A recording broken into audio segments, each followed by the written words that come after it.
I am Augusta DeLomo here with my colleague Brian Franklin. Today is October 29th, 2023, and we are in New York City, and we are interviewing Andrew Tisch. Andrew, will you please introduce yourself? My name is Andrew Tisch. I have spent my career with Lowe's Corporation. I was Cornell class of 1971 and have been a LaFeberite for many, many years. Can you talk about the first time that you met him? Well, the first time I met him and the first time that I actually talked to him were about 25 years apart. I met him because a friend of mine took me to one of his classes, and I realized during his lecture that this was someone who was very enthusiastic about what he was doing and was able to communicate. I started to go to his classes regularly at that point, and I never met him. I wasn't taking the class, I was auditing it, and had no reason to really interface with him. 25 years later, we were having a class 25th reunion, and I was seated next to Professor LaFeber, who was going to be the guest speaker that night. And having been in awe but away from this person, I had a chance to talk to him and really get to know him much better. I asked him a question. I said, "What does the future hold for you?" He's now 25 years out of my class. And he said, "Well, they want my chair back. The department has somebody that they have in mind, and they want the chair back." I said, "That means you're going to retire." He said, "Yes." I said, "Do you want to retire?" He said, "Not particularly. You know, I love lecturing. I love teaching undergraduates." And a few weeks later, I was talking to some of the development people at Cornell, and I said, "I've got an idea for a professorship. It'd be for a senior professor who's taught in the classroom, particularly undergraduates, for many years, and has shown academic excellence, who doesn't necessarily want to retire, but wants to have reduced assignments and reduced obligations." And they said, I said, "This is the concept I have, and the only way it works is if Walt LaFeber is that first person to hold the professorship." And it was going to be a 3 to 5 year assignment, and then he could retire or do whatever he wanted at that point. And that's how we really began our relationship. Can you talk us through that first class? I mean, it's pretty rare college students decide to audit a class just because they're so impressed with the professor. Can you talk a little bit about what drew you in when you were an undergraduate and what you remember from that class? Well, Cornell was a strange place back then. It was in the middle of the revolution, the anti-war, civil rights, gay rights. Everything was being challenged, and the university was facing some very serious questions. The anti-war movement was in full swing. The Willard Straight Hall takeover had taken place, and the university was refocusing itself. And I was caught up in that. I was very active in the anti-war movement, very active in the civil rights movement on campus, and kind of disenchanted, or a little bit disenchanted, with my majors, which was hotel administration. So I said, maybe I'll look around. And when I went to this first class, which was probably 3 or 4 weeks into the term, it was already too late to to get change into the class, and I didn't have enough hotel credits to graduate, so I needed to take those. So auditing was a viable alternative. And Walter's class had gotten so popular that he changed the class from Monday, Wednesday, Friday to Tuesday, Thursday, Saturday. And oftentimes had more people attending on a Saturday than on a Tuesday or Thursday. Which class was this? This was a history of U.S. foreign policy. It was a two-term class. It was part 1 and part 2. This was part 1, and then I subsequently went to the part 2, and I audited that. Were there any lectures or things that you remember specifically from that class, or just the way that he was when he was teaching? It was his enthusiasm and his ability to tell the story of history through putting you in the room. You felt like you knew what was going to be happening. You knew the people who were sitting around the table, and you got to watch history up close. There were no histrionics. Walt spoke almost in monotone. He never gave a huge inflection in his presentation. It was all fact, and he was going to give a lecture for exactly 50 minutes, which was the length of the class, and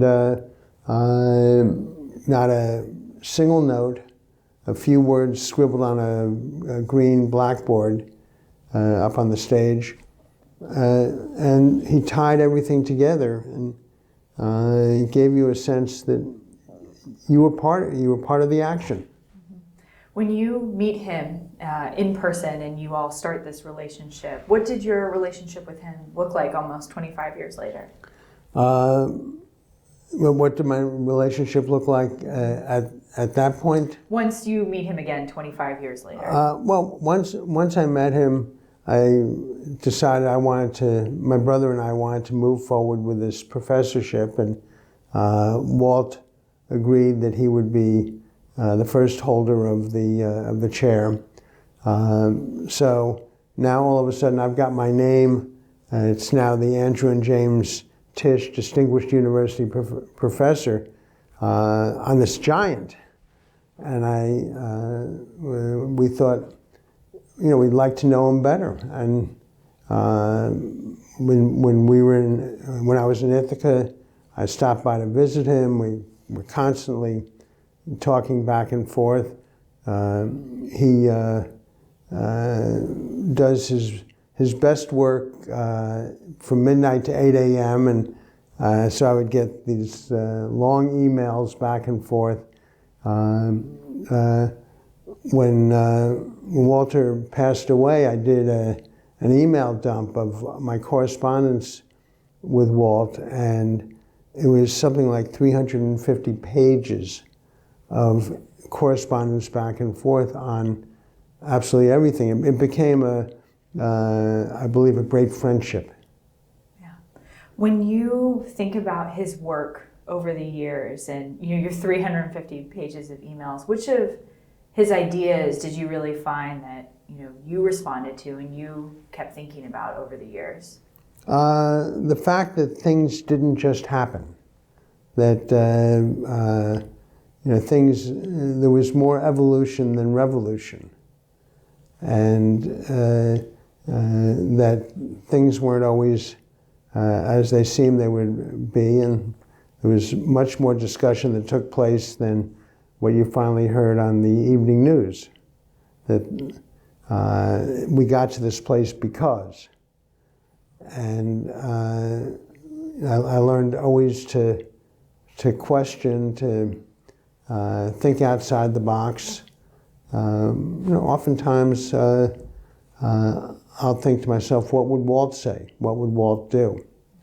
And I could carry on an imaginary conversation because I thought his approach to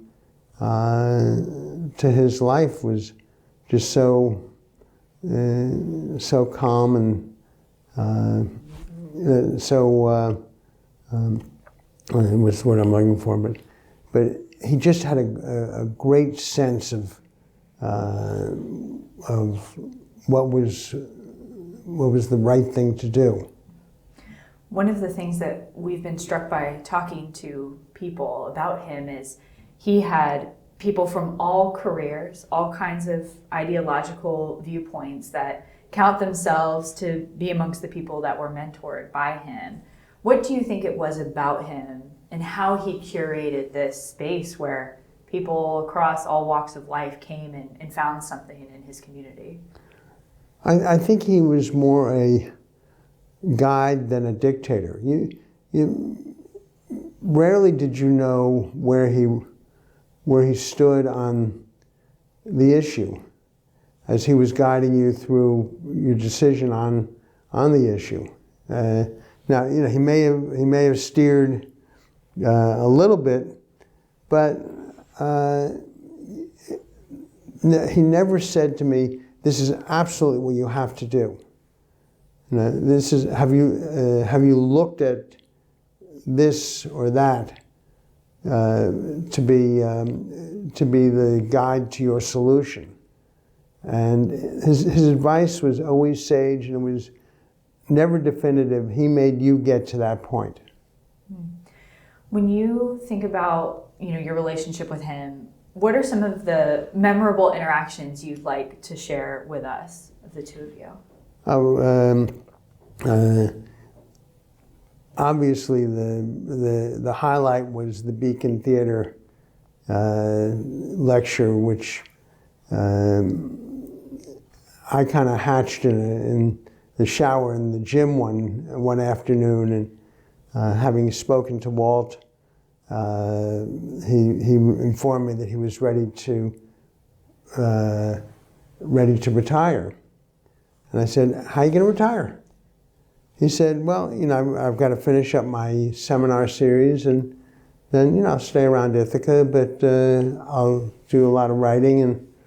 And I thought to myself, okay, so he's going to walk into a seminar room and try and sum up 47 years of teaching to a bunch of undergraduates. Maybe there's something else we can do. And I thought to myself, why not have him give a lecture in New York to all his students, both former and current? And I called him up and I said, first I bounced it off a couple of people in the administration, and they liked the idea. And I called Walt and I said, "Walt, I'd love for you to give your final lecture as a tenured professor to your graduates in New York City." And he said, "Well, I'd be happy to do it, but no one's going to come." And I said, "Well, leave that to us. We'll do it at the Cornell Club. It seats 150 people. I figured I could go to Central Casting and get 150 people. So he agreed to do it at the Cornell Club, and we put the feelers out, and it turned out that 150 was not going to be adequate. So we reserved the Olin Auditorium at Weill Cornell, at the hospital, which seats 300 plus people, and started to market the Walt's last lecture. Sold out. So we said, well, we'll move it. So we moved it to the IMAX Theater at the Museum of Natural History, which seats 700. And lo and behold, more and more RSVPs were coming in, and this thing was taking on a life of its own. And by the time the day rolled around for the lecture, it was 3,000 people at the Beacon Theater. And it was transformational. It was Walt at his finest giving his lecture. People really appreciating the fact that they had been transported back to Bailey Hall or Ives Hall or wherever it was, where they heard this master teacher teaching and lecturing again. Can you tell us a little bit about what it was like, what you were feeling as you're seeing more and more RSVPs come in? You're in the room with thousands of people who want to be in here and hear his last lecture.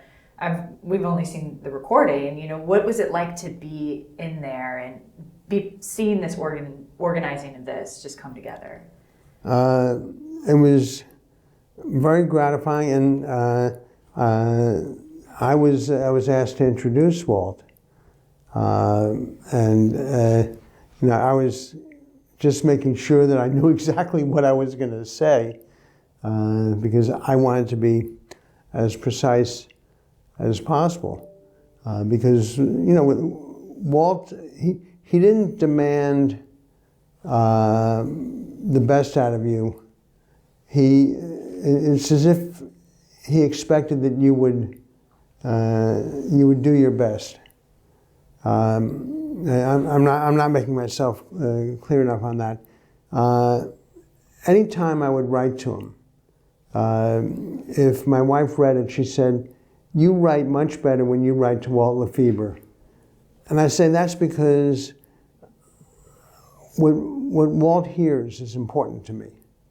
And I want to make sure that I'm doing my best in talking to him. And so that was what I was going through in my head, was I've got to introduce him, I better do it right. But the whole lecture was just joyous. And because it was typical Walt, you weren't sure where it was going until the last minute of the lecture.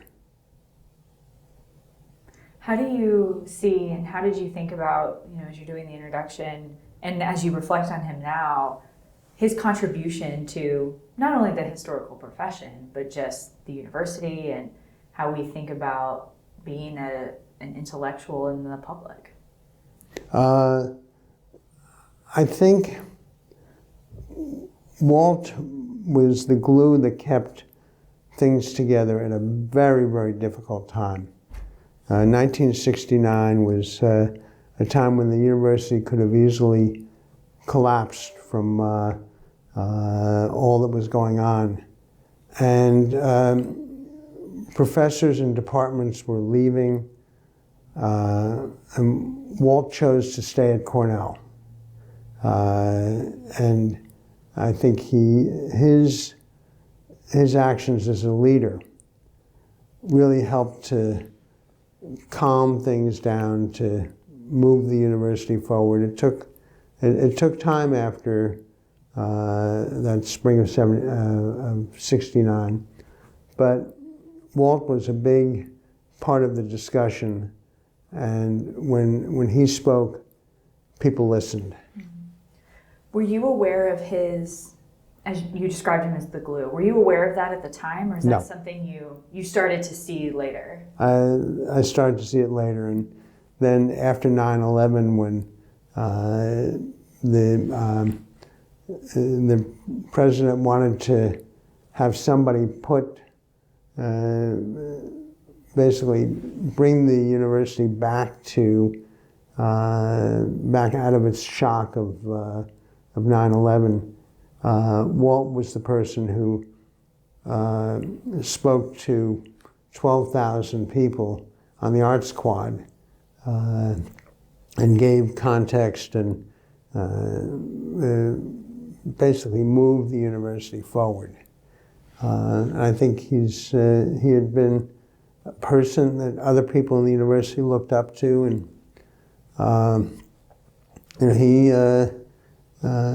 he really was, in many ways, the soul of the university. We've heard some of the participants say that he would not have enjoyed being labeled a scholar activist, but some people have said that they think that term applies to him. How would you describe him and the role that you're talking about? I think there's no question he was a scholar. Activists don't always like to be called activists. They want to, I think he was a person who put the questions on the table and required you to be the activist or not. He was the catalyst. And I believe that he very much relished that. He loved being able to give a context to something as you were moving towards that decision. Do you have any sense of what the questions were, the intellectual questions that really vexed him and that he continued to think about later on in his career, especially as he's going towards retirement, but he was still, as you're saying, thinking and consuming? What were the things that he was really turning over in his mind? I think a lot of it had to do with his teachings, that the world of diplomacy was changing dramatically, and he was trying to understand and put into context what was happening in the world. I think he would be very disappointed to see what's happening now. Do you have a favorite book of his or favorite work of his?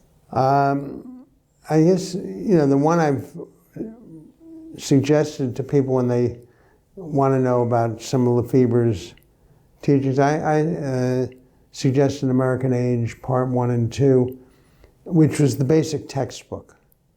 It did not get so deep into policy and specifics, but it was a good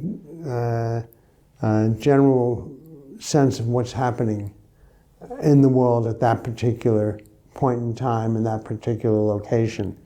And I've recommended it to people if they want a great overview of diplomacy, a real textbook. He's written a lot of interesting books. I enjoyed the Michael Jordan Globalization book and a number of others. And it's amazing how many great books he's written. You described yourself as a LaFeberite. What does that mean to you? I think, maybe in some ways I'm thinking to myself I'm smarter than I really am, or I think I'm smarter than I really am. But, I've spent my career thinking outside the box, thinking otherwise. I could never say, well, give you a definitive, this is what I'm all about, but I always looked for other solutions to problems. And I found that the greatest successes I've had in my life, in my career, is doing things outside the box, doing things not the way other people would have done them. And the best business decisions, the best personal decisions I've made have not been necessarily the obvious ones.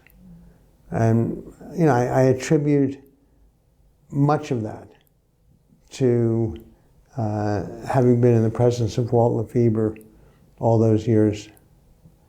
And granted, it was from age 40, but I came to consider Walt a great friend and confidant. and was just proud to know him, proud to call him my friend. Is there a side of Walt? We've been at this conference, and there's a volume that talks about his research, his teaching, his mentorship. Is there a side that you saw to him as his friend for such a long period of time that maybe hasn't been captured in the conference that you'd like to share with us? I think the conference has really brought out much in him. The centricity of his family is something that any of our correspondents always started with the base, how's Sandy, how's Ann, how are Scott and Suzanne and their families, how are my family. So it was always, that was always a base. And then we'd get into the issue of the day, whether it was what's happening in the Middle East, or what I thought of Vietnam when I came back after having spent my entire college career trying not to go to Vietnam, and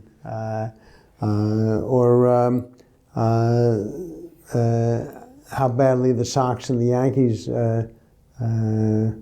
were doing, the Cubs or the Yankees were doing. My one regret is I never went to a baseball game with Walt. The offer was wide open that any day that he wants to go, anytime, I'll get the tickets. But I want the narrative from him about the nuance of the game. Is there anything that we didn't ask that you would have liked us to ask about him?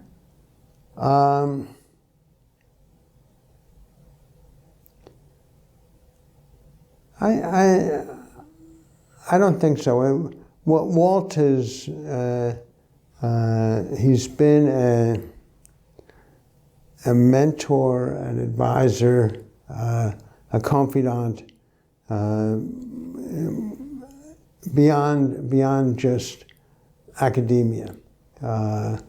And I was privileged to be able to write him any hour of the day, and know that I would get a very, very studied, very cogent response very quickly. He was really one of the most unusual, positive people I've met in my life. And when I write my memoirs that nobody will read, and they say, who are the 10 people who influenced your life the most? Walt will be one of them. Thank you so much, Andrew. I appreciate it.